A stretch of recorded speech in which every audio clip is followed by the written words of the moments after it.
everybody speak up to get this thing over the mic tomorrow.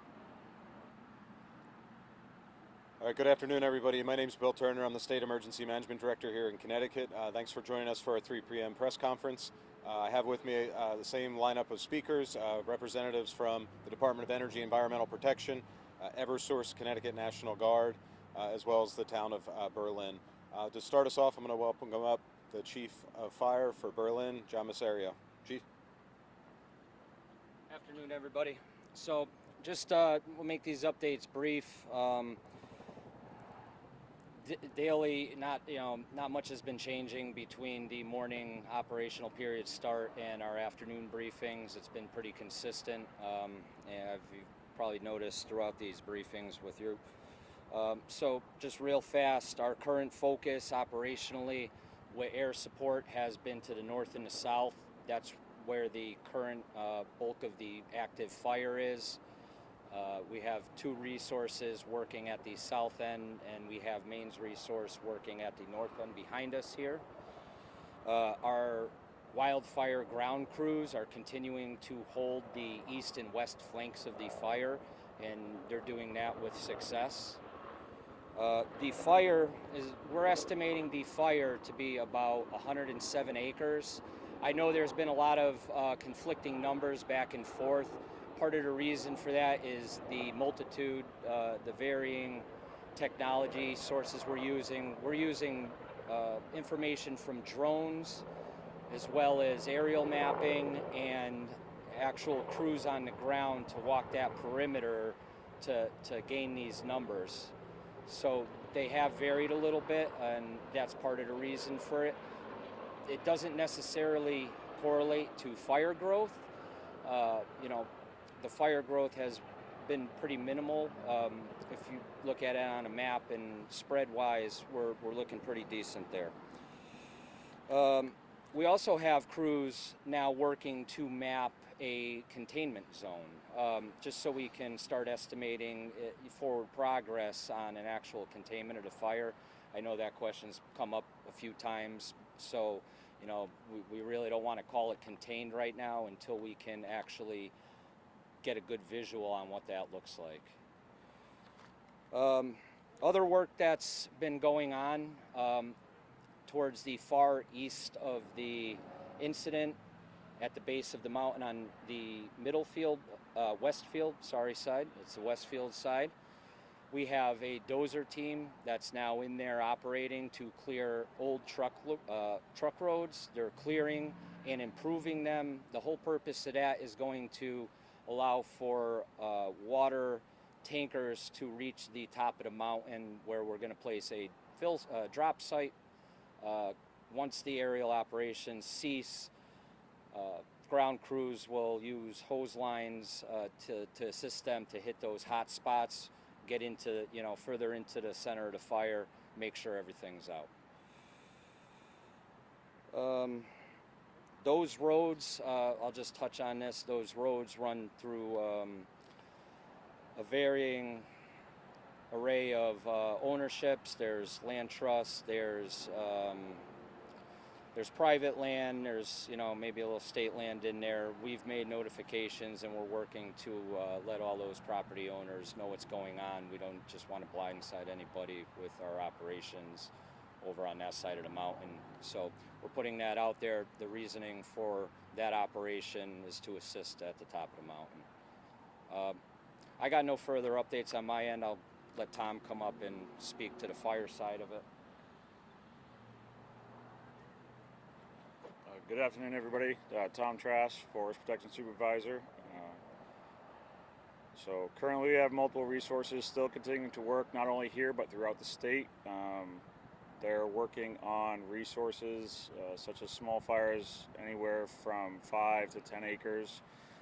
As a reminder, we'd like to remind everybody to please be fire safe. Don't have campfires currently if you don't need to, as well as making sure that all your vehicles have spark arresters. We'd like to thank all services locally, statewide, regionally. Phone calls are being made to other states such as New Hampshire and Maine, as well as Rhode Island, Vermont, New York, and resources are being provided accordingly. We're getting everything that we need to continue our maintenance and management staff, and this fire is continuing to improve, but we still have a lot of hard work ahead of us. Thank you.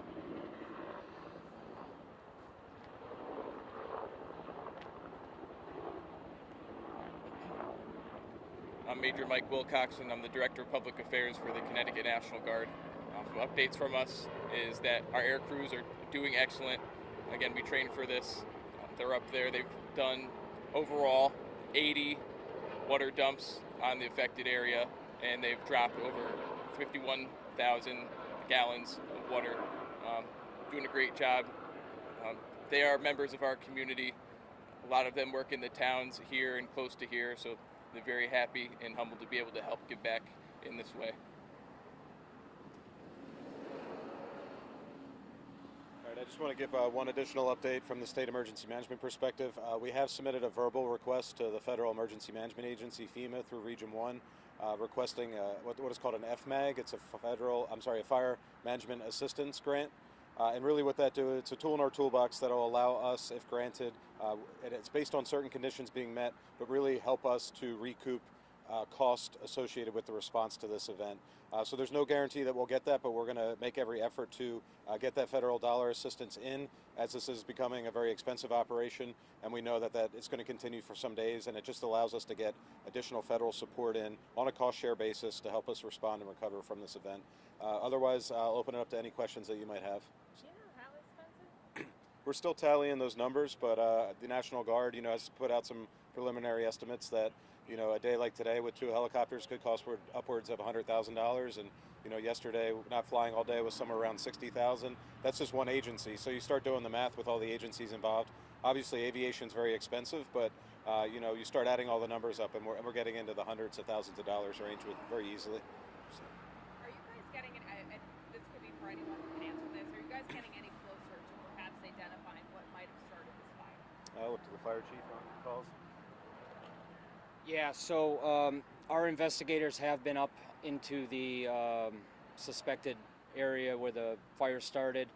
They conducted their investigation. I believe that they're just compiling some of that information. They will put out a cause. We'll just wait for them to finish that up, and we'll get it out. Do you know loosely when that could be happening? I expect maybe by the end of the day or tomorrow morning, we should be able to get you something on that. And you said it was likely the top of the mountain is where it started? Yeah, the initial response the fire was noticed to be about maybe 100 feet below the top of the ridge line, which puts it pretty close to the trail system up at the top. It didn't start down low from these neighborhoods here. They expected that it started from towards the top. And it's safe to say that this will continue most likely into next week. With the current progress on the operations, we expect that we should have a good hold on it by the end of the weekend. That's not to say that crews won't be out here for an extended period past that. There's a lot of area up there to cover, and it's not easy to get to some of these locations, so that could just kind of hamper the amount of time it takes to get those teams in there to finish up. How are the conditions today? It's obviously the wind seems to pick up in the afternoon. It seems like there's less smoke, at least filling where we're standing. You can obviously see the hot spots there.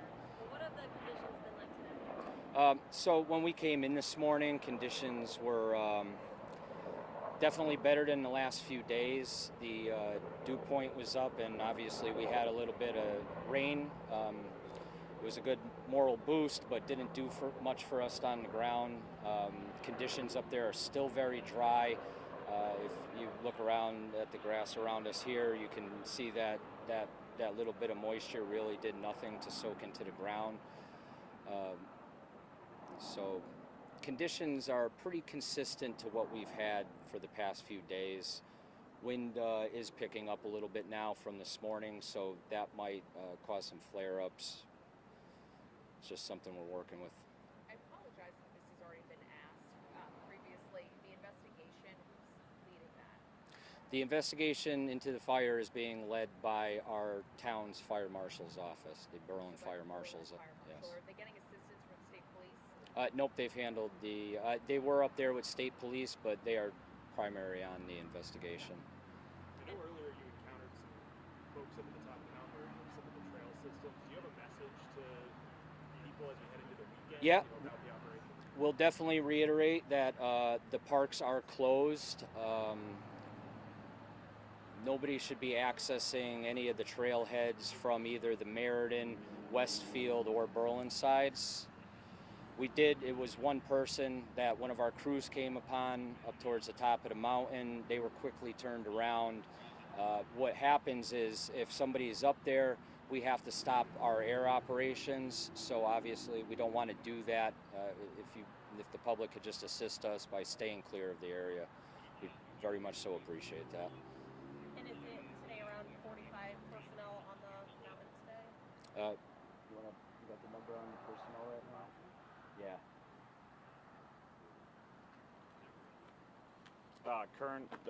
Current staffing on the mountain is approximately 40 to 50 individuals, along with UTVs and other resources such as the dozers.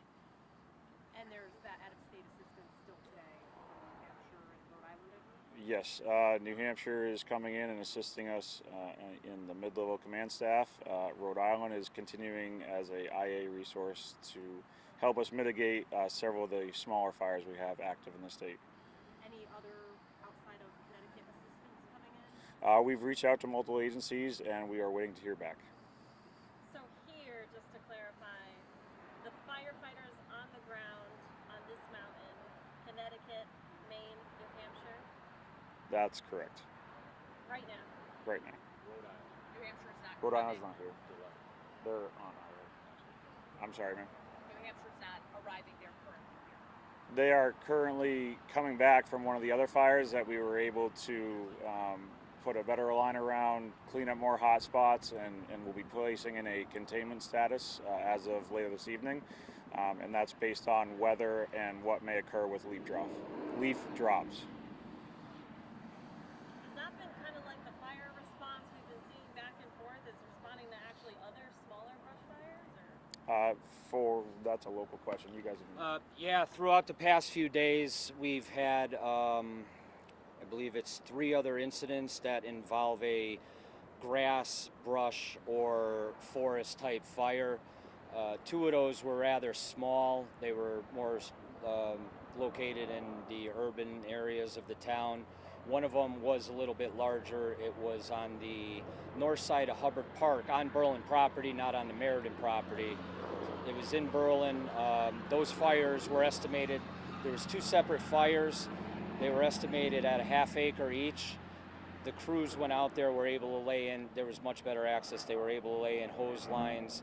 They took care of it really fast. I think they were only out there for about 2.5 hours before it was wrapped up, contained, and called extinguished.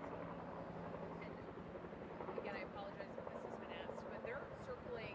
They seem to be making their way around. How does this actually work? And I don't know if this is more of a question. Yeah. Like, how do they handle the drops? That they all of a sudden are there, looping?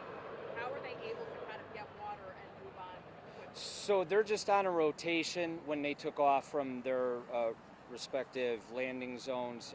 The National Guard goes back to Bradley in the evening, and Maine has been stationed down south a little bit further in a field we have here. So they all start at slightly different times.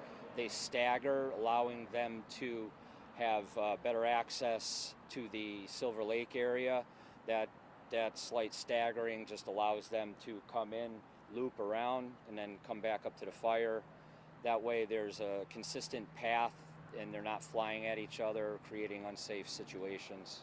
So are they pulling the water from Silver Lake? They are pulling water from Silver So they Lake. don't have to so they literally are getting down. Those baskets are able to pull the water up. Correct. And then, okay, got it. Tom, do you want to talk about drones?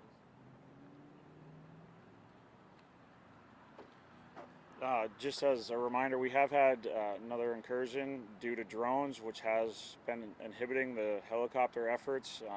Our helicopter pilots are very efficient and quick at what they're doing, but every time that a drone comes in, they are landing. So any delay in what you guys have been seeing for helicopter working has been related to drones.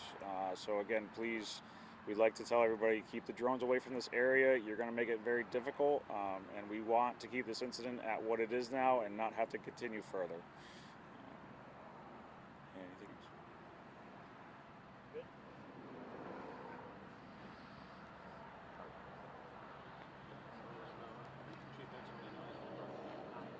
Yeah, so we'll do one more at 9. Thank you. Thank you so much. You're welcome. How long are you guys going to be the air Until 5:30. till 5:30 and then we'll come back?